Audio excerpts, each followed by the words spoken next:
자신의 이성에 따라 살라. 칸트. AI와 함께 다양한 가상세계와 SNS의 출현은 우리가 생각지도 못했던 문제들을 양산하고 있지만 제기되는 근원적 질문들은 낯익은 것들이다. 참과 거짓의 경계는 무엇인가? 생각하고 이해한다는 것이 무엇인가? 도덕적 행위란 것이 무엇인가? 판단이란 무엇인가? 느낀다는 것은 무엇인가? 어느 세계에 있는 것이 진짜 나인가? 나의 존재와 정체성은 어디에서 오는가? 대화하고 소통한다는 것이 무엇인가? 사랑한다는 것이 무엇인가? 생명이란 무엇인가? 인간으로 산다는 것이 무엇인가? 이런 물음들은 철학자들이 골똘히 생각해왔던 물음들이다. 칸트의 용어들이 어렵다고 해도 그의 질문들 또한 이 물음들의 언저리에 있다. 철학의 미래는 인간의 미래이다. 철학이 작아지는 것은 인간 자신에 대한 반성적 사유가 작아짐을 의미한다. 커다란 반성 없이 배고프면 맛있는 것 먹고 광고에서 SNS에서 추천하는 좋은 물건들을 사서 사용하면서 하루하루 즐겁게 사는 삶도 물론 중요하다. 그러나 인간의 삶과 세계는 그런 눈에 보이는 평면적인 일상보다는 좀 더 복잡한 심리적, 물리적 메커니즘 안에서 움직인다. 때로, 아니 어쩌면 매우 빈번하게 내가 선택하지도 않은 알 수 없는 것들에 의해 우리의 일상이 처절하게 무너지기도 한다. 또 너무나 많은 장막들이 드리워져 있어서 그 모든 장막 뒤에서 무슨 일이 일어나는지는 아무도 알 수가 없다. 그럼에도 나의 삶을 지키기 위해서, 내 삶을 내가 선택하기 위해서라도 우리는 사태의 진상을 알려고 노력해야 한다. 순진함으로 포장된 목매함은 미덕이 아니다. AI의 시대, 다양한 방식으로 인간은 대치되고 있고 인간 사유의 영역도 다양한 자동화와 지각적, 언어적 도식과 다양한 서비스 산업의 출현 안에서 점점 더 축소되어 가고 있다. 말과 문자의 확장은 인간 역사 안에서 사고를 진작시키는 데 크게 기여해왔다. 그러나 SNS, 유튜브, 댓글 문화를 통해 이제 무한히 열린 언어적 유희의 세계는 아이러니하게도 인간의 주체적 사고를 마비시키는 데 기여하고 있다. 자극 반응식의 대화 패턴들의 일상화, 욕망을 즉각적으로 충족시켜주는 서비스 산업의 확대, 그리고 쾌락을 향유하는 다양한 산업들의 과시와 빠른 전파 속에서 인내는 짧아지고 두뇌 안의 사유 기능은 빠르게 위축되어지고 있다. 생각하는 일이 언제나 즐거운 것만은 아니다. 그렇지만 삶이, 세계가 더 불안정해지고 변화무쌍해질 때일수록 우리는 내적으로 더 강해져야 하고 많은 가능성을 사유를 통해 실험해봐야 한다.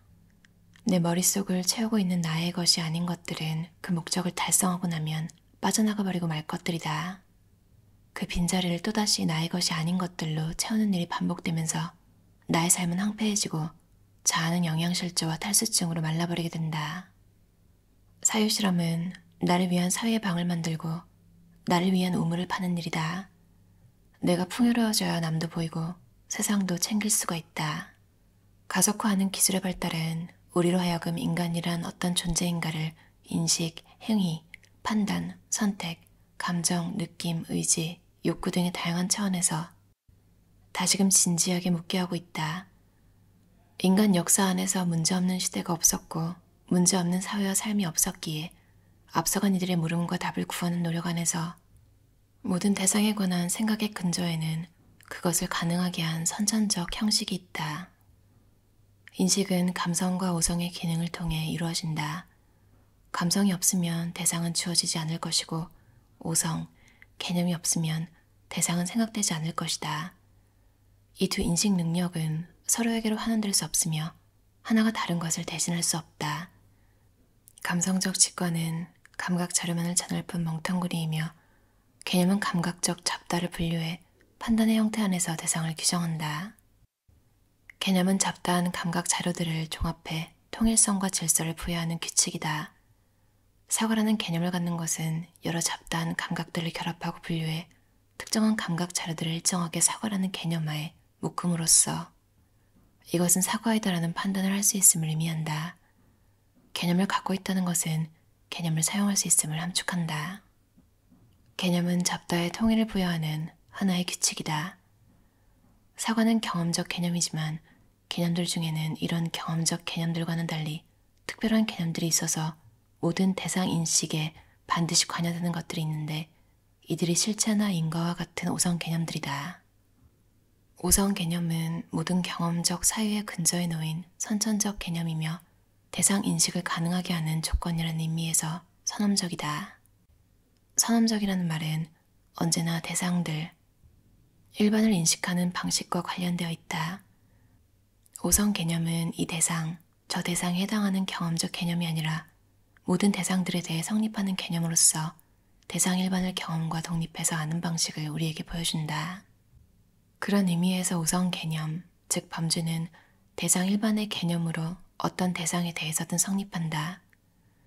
어떤 대상이든 오성을 통해서만 사유되며 인식된다는 의미에서 오성은 대상 경험, 대상 인식의 선천적 형식이다. 왜 감성과 오성 또는 일반적 의미의 이성을 이분법적으로 구분하는 것일까? 인식의 두 원천에 관해 칸트는 우리가 왜 이런 종류의 인식 능력을 갖게 되었는지는 알 수 없다는 말로 넘어간다. 대상과 직접적으로 관계 맺는 방식으로 감성을 갖는다는 것, 지적 판단 능력으로 오성을 갖는다는 것은 경험적 사실로 주어지는 것이 아니라 설명되지 않은 칸트 철학의 전제이다. 이를 칸트는 일종의 신비로 남겨놓고 있다. 우리가 왜 바로 저런 판단 기능을 갖고 그 외의 판단 기능을 지니지 않느냐, 혹은 왜 시공만이 우리의 가능한 직관의 유일한 형식이냐 하는 것을 우리는 더 이상 설명할 수 없다. 순수 이성 비판. 모든 것은 존재하면서 동시에 존재하지 않을 수 없다. 존재하지 않는 것은 존재할 수 없으므로 존재만 있다. 무엇이 있다는 것은 생각될 수 있고 말해질 수 있는 것과 같기 때문에 없는 것은 생각될 수도 말해질 수도 없다. 이로부터 변화의 불가능성도 따라 나온다. 즉, 과거를 생각할 수 있고 말할 수 있기 때문에 파르메니데스의 기준을 따르자면 과거는 여전히 그대로 있다. 과거가 여전히 있다면 아무것도 바뀐 것이 없다. 또한 변화 없이 존재하는 일자가 생각될 수 있고 그 존재는 사유 외에 다른 것이 아니기에 일자는 사유로 존재한다. 사유에는 대상이 있어야 하는데 존재하는 것은 일자뿐이기에 그 일자는 자기를 영원히 사유하는 존재가 된다. 이처럼 서양 철학에서 존재는 논리로부터 세워졌다. 사과라는 개념은 내게 무차별적으로 접수된 수많은 감각 자료들을 사과라는 대상 개념 아래로 모으는 일종의 규칙이다. 개념은 마음 안에 고정된 씨앗 같은 것이 아니라 활동 또는 작용으로서 감각적 잡다를 분류해 일정한 통일성을 갖게 하는 규칙과도 같다. 개념을 갖는다는 것은 그래서 개념을 사용하는 것과 구분될 수 없다. 사과라는 개념을 가진 어린아이는 다양한 산물들 사이에서 사과를 골라낼 수가 있을 것이다.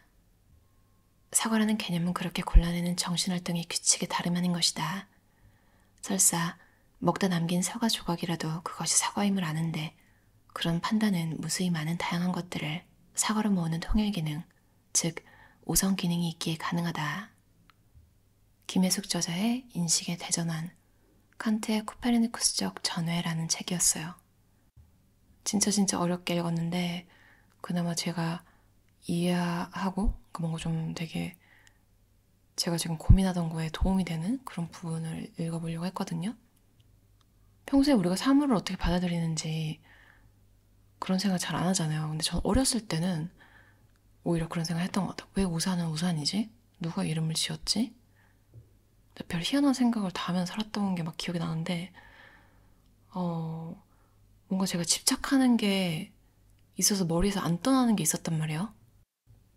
근데 이 부분을 읽으면서 어떻게 보면 내가 그것에 정말 잡다한 5만 가지 의미를 부여하고 내가 그것을 특별하게 만들었구나. 예를 들어서 이 책에서 말했던 사과라고 치면 약간 일반적인 사과들이 가진 범주들이 있을 거 아니에요. 막 사과의 모양, 뭐 맛, 그런 것들이 다 종합이 돼가지고 어떤 사과 조각만 봐도 사과인 걸 알고 근데 그 사과를 그냥 사과라고 그대로 인식하는 게 아니라 그러니까 우리의 오성, 그러니까 understanding이라고 하면 더 이해가 쉬울 것 같아요. 오성이란 말이 되게 어렵게 들리는데 그렇게 제가 이렇게 그 경험을 구조화해서 의미를 부여하는 거잖아요. 그렇다고 하니까 어떻게 보면 사물 자체에 대해서 우리 영원히 모를 수도 있죠. 그러니까 그게 뭔지. 근데 우리는 그 인식의 구조를 통해서 이제 경험을 하는 거잖아요. 우리가 어떤 의미를 부여했고 어떻게 배웠는지. 그래서 어떻게 보면 이런 생각을 한 거죠. 내가 뭔가 집착해서 스트레스를 받는 게 있는데 어떻게 보면 내가 너무 의미 부여를 한 걸 수도 있겠다. 그걸 너무 쉽게 말하는 것 같지만 그냥 간단하게는 그것에 의미를 덜 부여하면 다시 일반적인 사물의 위치? 그런 걸로 돌아가겠다 이런 생각이 들으면서 마음이 되게 편해지더라고요. 사람 보고 싶은 것만 보는 경향이 있잖아요. 근데 그게 나쁜가? 그러니까 좀 어느 정도 환상이 어떤 거에 있어야지 좀 삶이 재밌기도 하고 그렇잖아요. 근데 또 그런 거를 느끼면서 또 한편으로는 그 사물의 본질 그 자체 영원히 우리가 그걸 알 수 없다고 해도 어느 정도는 그 두 개 이제 밸런스를 맞추면서 생각을 하면서 살아가는 게 삶인 것 같다는 생각을 했어요. 그러니까 진짜 진실은 그냥 모른다는 거 인정하고 나면 좀 편한 것 같아요. 그러니까 내가 내 자신에 대해서도 내가 지금 감각을 느끼고 내가 느끼는 감정이 이게 진짠가? 그러니까 그 순간에 뭔가 현상을 느끼는 거는 맞긴 한데 100% 맞아? 이렇게 하면 그거에 대해서는 답을 못 하겠는 거예요. 그렇게 따지고 나니까 또 세상에 집착할 건 없다. 절대적인 게 없다는 걸 생각하니까 요즘 또 친구가 나르시시즘 다시 생각하기라는 책을 읽고 있었는데 그래서 저도 괜히 친구가 읽으니까 저도 다시 읽었거든요. 근데 보면 약간 환상, 그러니까 나에 대해서 자신감을 조금 더 가지고 그러니까 너무 현실주의적인 사람은 약간 우울하기가 쉽대요. 그러니까 나에 대해서도 살짝 긍정적인 느낌을 가지고 주변 사람들에 대해서도 그리고 내 삶에 대해서도 조금 환상을 가지면 행복하게 살 수 있다고 하더라고요. 근데 또 칸트를 읽으면서 어차피 우리는 어떤 것에 대한 진실을 알 수 없다면 그걸 막 망상 속에 살라는 게 아니라 그러니까 현실은 좀 땅에 발을 좀 붙이고 있는 상태에서 할 수 있는 한 그러니까 너무 인생을 망가뜨리지 않는 정도의 긍정적인 마음 그리고 나에 대한 평가 그리고 다른 사람에 대한 이미지 이런 걸 좀 좋게 생각하는 것도 그냥 행복하게 사는 비결이겠다 이런 생각을 했어요. 그리고 중요한 게 있긴 하겠지만 따지고 보면 그렇게 집착할 거는 없다. 그 집착이 나한테 즐거움을 주나? 이 집착하고 있는 상황이 즐겁나? 그러니까 뭐 뭔가 몰입하는 순간이 즐겁기도 하잖아요. 그게 아니라 괴로움을 주는 정도라면 사실 그렇게 중요한 건 아니니까 다시 또 땅에 발을 붙이면서 이제 진실에 조금 더 생각을 하는 거죠. 진실에 대한 생각을 그 현상 내가 느끼는 내 주관적인 막 감정에 따르기보다는 영원히 알 수 없는 진실을 하지만 그래도 생각할 수 있는 최선을 다해서 현실에 발을 디디는 상상을 해보면 조금 괴로움 이런 게 덜어지는 것 같아요. 이 개념을 읽으면서 약간 좀 코딩하는 것 같다 이런 생각하거든요. 컴퓨터는 하나부터 열까지 순서를 이렇게 정해줘야 되잖아요. 근데 인간은 뭔가 딱 척하면 척 이런 게 한 번에 그 느낌 오는 게 있잖아요. 그리고 또 사람도 보면 직관적으로 이렇게 모든 걸 확 아는 사람이 있고 하나하나 다 말해줘야 되는 사람이 있는데 장단점이 있겠죠. 척하면 척 아는 사람은 어떻게 보면 이걸 너무 쉽게 알기 때문에 설명하기 어려울 수 있을 것 같아요. 근데 내 스스로가 뭔가 처음부터 끝까지 그 스텝을 다 정해서 인식을 하는 스타일이면 오히려 남한테 이런 과정에서 사고가 이루어지고 이런 결과가 나왔다. 이런 걸 설명하기가 되게 쉬울 것 같아요. 저는 이제 확 느끼는 타입이라서 이런 관념을 읽었을 때 되게 신선했어요. 아. 그래서 어떻게 보면 사람이 같은 단어를 쓰는데도 뭔가 얘기를 해보면 핀트가 나은 것 같다는 느낌이 들 때가 있잖아요. 아, 저 사람이 생각하는 그 단어와 내가 모은 이 단어의 개념이 다르구나. 그래서 그럴 수 있겠구나. 이런 생각도 들고. 그래서 가끔 그런 게 잘 맞는 사람 만나면 아, 말이 정말 잘 통하는구나. 이런 생각이 드는 것 같아요. 이 책에서 나온 것처럼 생각하는 게 언제나 즐거운 것만은 아니다. 맞아요. 좀 어렵게 읽은 책이긴 한데 그래도 가끔 이런 책을 읽으면 뭐랄까요, 좀 SNS 같은 것도 그렇고 그 머리가 되게 복잡해지는 순간이 있잖아요. 그런 게 다시 한번 싹 클리어돼서 좀 객관적으로 바라보게 되는 것 같아요. 나도 모르게 내가 선택하지도 않은 알 수 없는 것들에 의해 우리 일상이 처절하게 무너지기도 한다. 이런 일이 일어나지 않으려면 평소에 사유하는 시간을 꼭 가지는 게 중요할 것 같다는 생각이 들었어요. 들어주셔서 감사합니다. 편안한 하루 보내세요.